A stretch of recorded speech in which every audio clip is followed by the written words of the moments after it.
사도신경으로 신앙 고백하시겠습니다. 전능하사 천지를 만드신 하나님 아버지를 내가 믿사오며 그 외아들 우리 주 예수 그리스도를 믿사오니 이는 성령으로 잉태하사 동정녀 마리아에게 나시고 본디오 빌라도에게 고난을 받으사 십자가에 못 박혀 죽으시고 장사한 지 사흘 만에 죽은 자 가운데서 다시 살아나시며 하늘에 오르사 전능하신 하나님 우편에 앉아 계시다가 저희로서 산자와 죽은 자를 심판하러 오시리라. 성령을 믿사오며 거룩한 공예와 성도가 서로 교통하는 것과 죄를 사하여 주시는 것과 몸이 다시 사는 것과 영원히 사는 것을 믿사옵나이다. 아멘. 찬송가 449장 찬송하시겠습니다.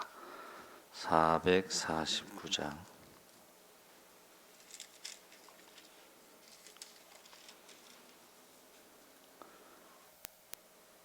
예수 따라가며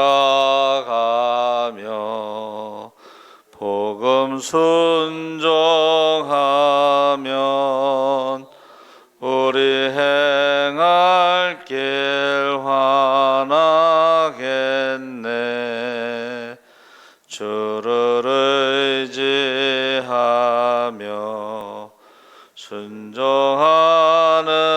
자를 주가 늘 함께 하시리라. 의지하고 순종하는 길은 예수 안에 즐겁고 복된 길이로다. 해를 당하거나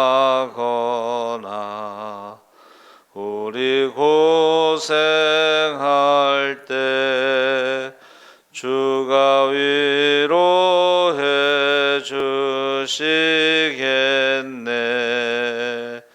주를 의지하며 순종하는 자를 주가 안위해 주시리라. 의지하고 순종하는 길은 예수 안에 즐겁고 복된 길이로다. 남의 짐을 지고 슬픔 위로하면 주가 상급을 주시겠네. 주를 의지하며 순종하는 자를 항상 복 내려 주시리라. 의지하고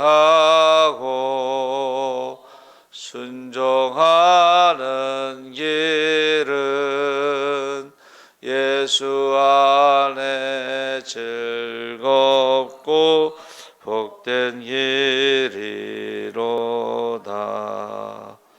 우리 받은 것을 주께 다 드리면 우리 기쁨이 넘치겠네. 주를 의지하며 순종하는 자를 은혜 풍성케 하시리라. 의지하고 순종하는 길은 예수 안에 즐겁고 복된 길이로다. 되리로다. 주를 힘입어서 말씀 잘 배우고 주를 모시고 살아가세. 주를 의지하며 항상 순종하면 주가 사랑해 주시리라. 의지하고 순종하는 길은 예수 안에 즐겁고 복된 길이로다. 아멘. 하나님 말씀은 누가복음 5장 1절에서 11절까지 말씀을 보겠습니다. 신약성경 95쪽에 있습니다.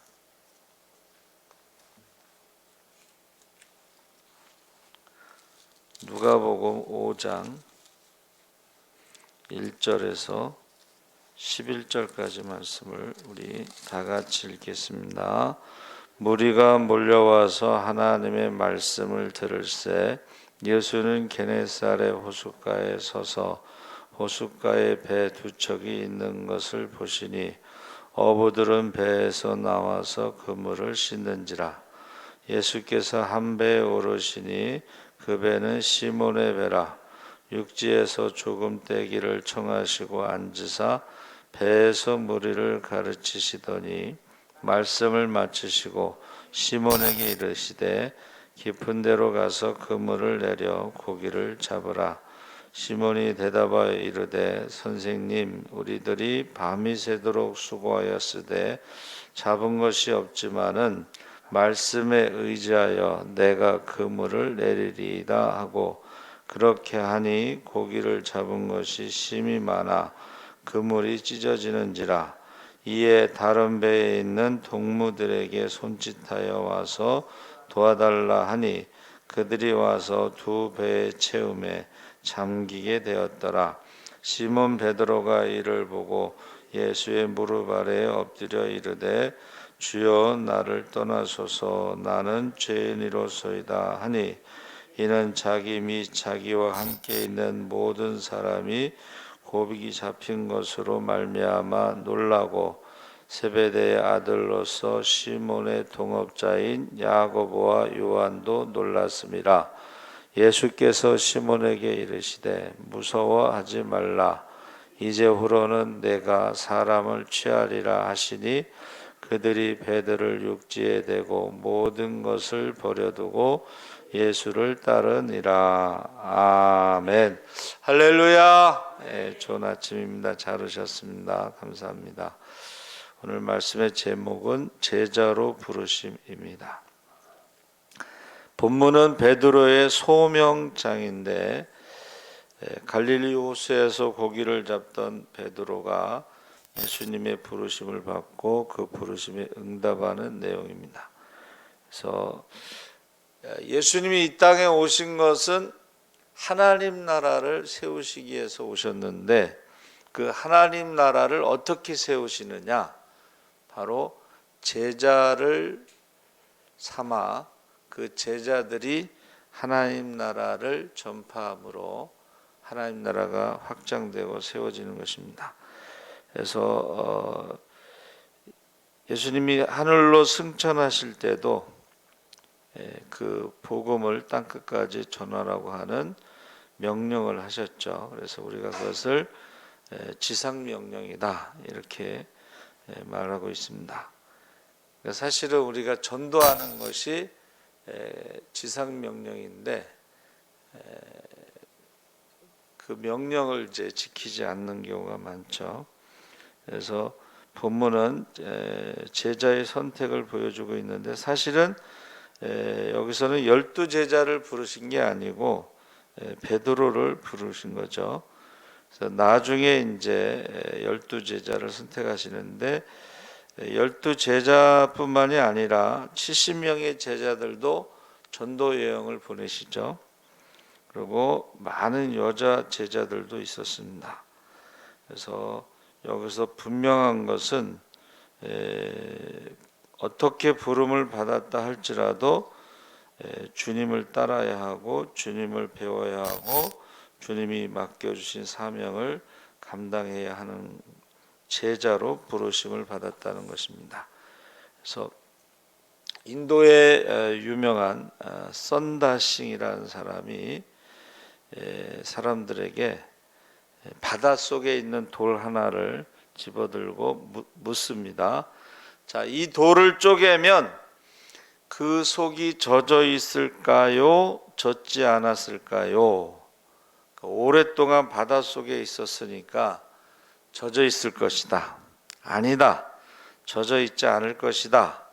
이렇게 의견이 서로 나누어졌는데 선다싱이 돌을 쪼개자 그 속에는 전혀 젖어 있지 않았습니다. 그러니까 그 돌이 얼마나 바닷속에 오래 있었느냐. 그런데 그 돌 속에는 전혀 바닷물이 들어가지 않은 것처럼 오늘날 우리 기독교 신앙이 바닷물 속에 오랫동안 있었다 할지라도 겉으로는 기독교 신앙으로 흠뻑 젖어 있는 것 같으면서도 속은 전혀 신앙의 물로 젖어 있지 않을 수도 있다는 것을 보여준 것이죠. 그래서 마음 문을 열고 우리가 주님의 말씀을 받아들이지 않으면 겉만 물이 이렇게 묻어 있는 그런 모습의 신앙을 볼 수가 있습니다. 그래서 내 마음과 내 뜻대로 살아가고 신앙이 우리 속에 들어올 수 없고 기독교 신앙인으로 변화될 수가 없습니다. 그래서 주님의 부르심을 받은 성도는 주님을 목표로 삼고 주님을 배우고 주님을 닮아가고 주님으로 푹 젖어 있는 제자가 되어야 한다. 해서 맡겨준 사명을 감당하는 제자가 되는데 그것이 바로 사람 낚는 어부가 되는 것입니다. 그래서 우리 베드로처럼 지금까지 해오던 걸 다 내려놓고 주님을 따르죠. 베드로처럼 인생이 바뀌고 목표와 가치관이 바뀌는 것입니다. 브라질의 유명한 후안 카를로스 오르티즈 목사님이 자신이 부에노스아이레스의 한 교회에 부임했을 때에 교인이 184명인데 정신없이 일했고 2년 동안 극성스럽게 조직과 전도 덕분에 교인 수가 600명을 헤아리게 되었습니다. 그러니까 2년 만에 3배로 교사가 확장시키는 큰일을 행한 셈인데 어느 날 성령께서 오르티즈 목사에게 말씀하셨어요. 너는 코카콜라 회사가 코카콜라를 파는 것과 똑같은 방식으로 리더스 다이제스트사가 잡지를 파는 것과 똑같은 방법으로 복음을 전하고 있다. 너는 학교에서 배운 모든 술수를 쓰고 있고 도대체 내가 하는 일들 가운데 주님의 손길을 찾아볼 수 있느냐? 내 생각에 교인 수가 200명에서 600명으로 늘었다고 해서 잘하고 있다고 생각하는 모양인데 그것은 잘하는 것이 아니라 살쪄가는 것이다. 그러니까 사랑하는 성도 여러분, 하나님은 우리가 살찌는 것을 원하지 않고 건강하기를, 성장하기를 원하시는데 착각할 수가 있다는 것이죠. 그래서 세상 사람들이 보는 것과 주님이 보시는 그 기준이 다르다는 것을 우리가 알 수가 있습니다. 그래서 신자는 자기 영혼을 겨우 건지지만 제자는 그리스도를 영화롭게 하고 신자는 그리스도의 사람이라 불리기를 쑥스러우나 제자는 큰 소리로 그리스도인으로 불려진다. 신자는 싼 값을 지불하며 살지만 제자는 비싼 값을 치르며 살고 신자는 빈 어깨로 천국에 가려 하지만 제자는 남의 십자가까지 지고 천국으로 향한다. 신자는 혼자 기뻐하고 혼자 만족하지만 제자는 눈물과 기쁨을 이웃과 함께 나눈다. 그래서 우리가 주님께서 나를 존경하고 예배하고 영광을 돌리라는 말 대신에 나를 따르라고 말씀하셨죠. 그래서 주님을 따른다는 것은 예수님의 삶을 본받고 예수님처럼 희생하고 사랑하고 십자가를 지고 따르는 것을 말하는데, 이것이 올바른 신앙의 길이고 믿음이다. 그래서 우리를 불러주신 하나님의 뜻인 줄 믿고 제자로 부름받은 성도들이 어떻게 제자의 삶을 살 수 있을까? 오늘 베드로를 보면 첫째가 순종의 삶을 살았다 그랬습니다. 그러니까 베드로의 배를 빌려서 말씀을 전하실 때에 베드로가 이제 그 말씀을 들었겠죠. 그러니까 서기관과 바리새인들의 그 가르침하고는 좀 다른 어떤 감동을 받아서 그랬는지 이제 깊은 곳에 가서 그물을 내리라 했을 때에 이게 쉽지는 않습니다. 그렇죠? 예수님은 이제 목수일을 하셨던 분이고 베드로는 자기 직업이 어부죠. 두 번째는 밤새 고기를 잡지 못했는데 지금 고기가 잡힐 리가 만만하다. 세 번째는 지금 그물을 씻어 다음날 고기 잡을 준비를 해놨는데 다시 그물을 친다는 것은 또 한 번의 수고를 하는 것입니다.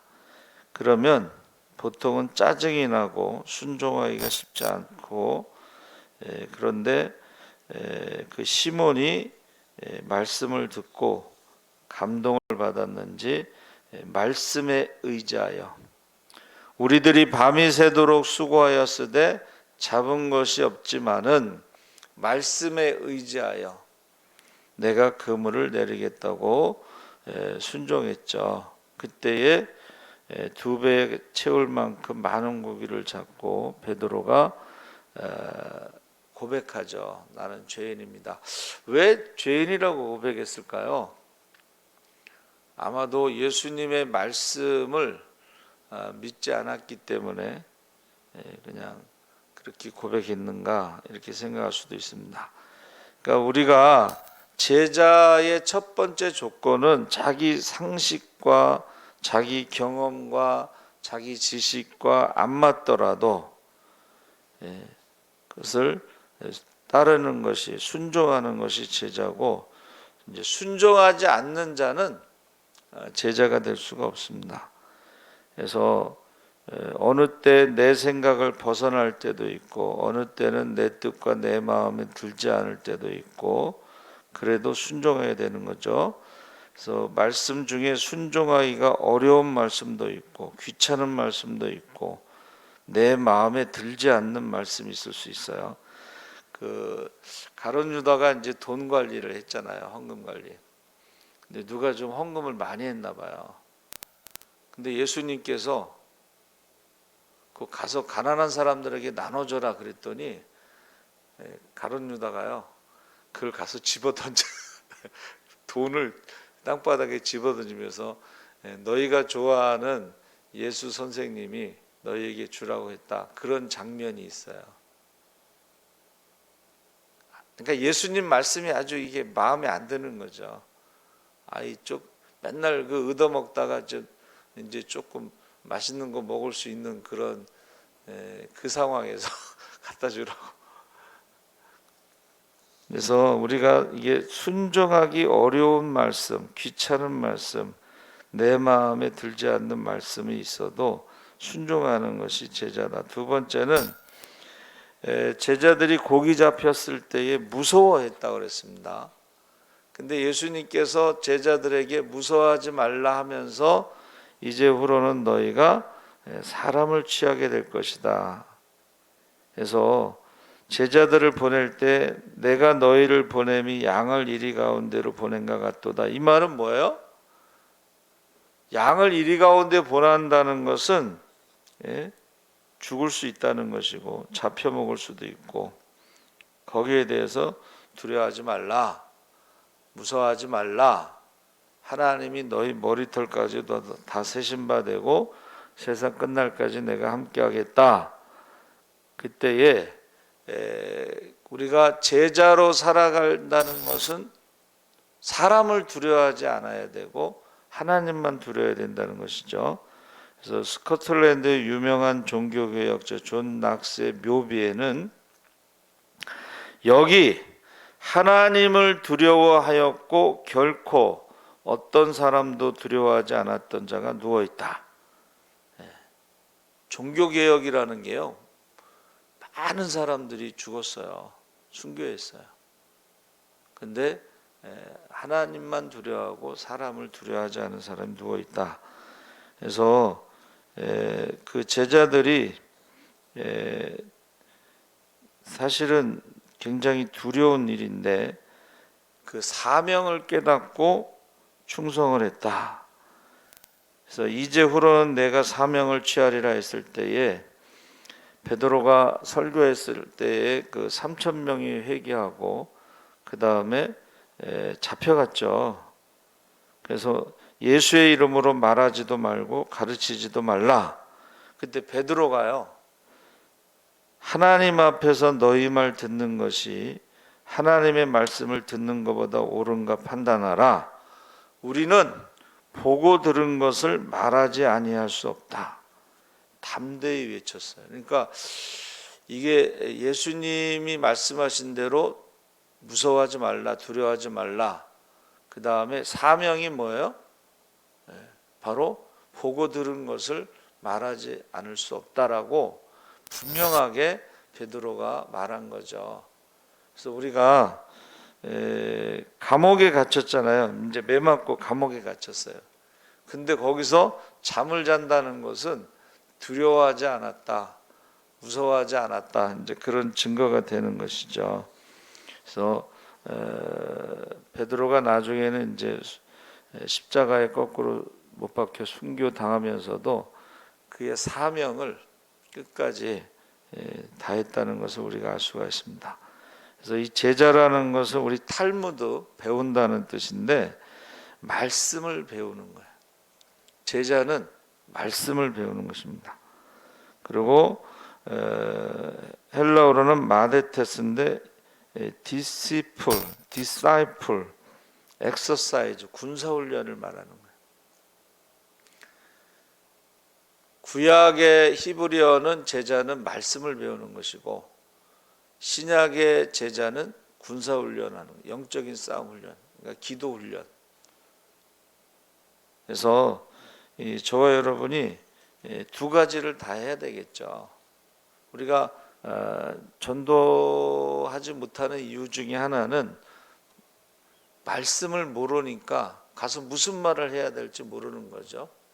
그래서 이사야가 소명받을 때도 가서 뭐라고 할까요? 그랬더니 인생은 풀과 같고 그 영광은 꽃과 같다. 풀은 시들고 꽃은 떨어지나 하나님의 말씀은 영원하다. 인생은 안개와 같다. 아침 이슬과 같다. 그렇게 무엇라고 말할까요? 말씀을 알아야지 우리가 전도를 할 수가 있어요. 특히 전도하다 보면 이제 질문을 받잖아요. 왜 악한 사람들이 잘 되고 착한 사람이 일찍 죽습니까? 뭐 이런 질문 받잖아요. 그때 예수님 말씀이 가라지 이야기를 하시죠. 추수 때까지 기다리고 그때 이제 최후의 심판, 타작마당이 있을 것이다. 이렇게 말씀을 알아야지만이 전도를 할 수가 있어요. 두 번째는 영적인 싸움이기 때문에 기도를 해야 돼요. 기도하지 않으면 이길 수가 없습니다. 그래서 귀신을 쫓아내야 되고 병을 고쳐야 되고 그 다음에 복음을 전하는데 말씀을 배워야 되고 그 다음에 기도를 통해서 영적인 싸움, 그런 훈련을 받아야 됩니다. 그래서 저와 여러분이 제자로 살아가야 된다 하는 것을 지금 말씀하고 있습니다. 그러니까 믿는 사람이 자기 혼자만 구원받으려고 하는 사람은 신자고 다른 사람에게 우리가 사람 낚는 업으로 말씀을 전할 때는 말씀과 기도를 통해서 우리가 제자로 살아가는 거죠. 제자로 살아가시기를 주의 이름으로 축원합니다. 아멘. 우리 광고 말씀을 하나 드리는데 이강희 집사님이 어제 오전 8시에 하나님이 부르심을 받았습니다. 오전 10시에 입관 예배가 있어서 교회에서는 9시 출발하고, 입관 예배는 그 일산에 있는 교회에서 인도하고, 내일 발인은 7시 예배를 드리고 7시 반에 발인하는데 9시에 벽제승화원에 가고 그 다음에 괴산 호국원에 가서 하관 예배를 드리는데,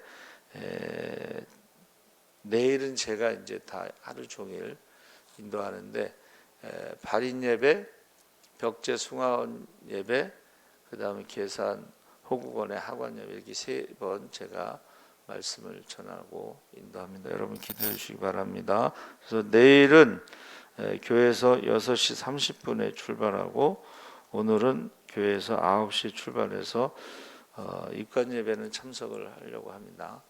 시간 되시는 분들은 같이 가시면 되겠습니다. 살아계신 하나님 아버지 감사합니다. 이제 우리가 제자로 살아가기를 원합니다. 나만 구원받는 것이 아니라 말씀 훈련과 기도 훈련을 통해서 사람들에게 복음을 전할 수 있게 하여 주시옵소서. 하나님 아버지, 또 장래가 있습니다. 하나님께서 유족들을 하늘의 소망으로 위로해 주시고 또 모든 장례 절차에 시간 하나님께서 함께하여 주시옵소서. 감사하며 예수님의 이름으로 기도하옵나이다. 아멘. 하늘에 계신 우리 아버지여, 이름이 거룩히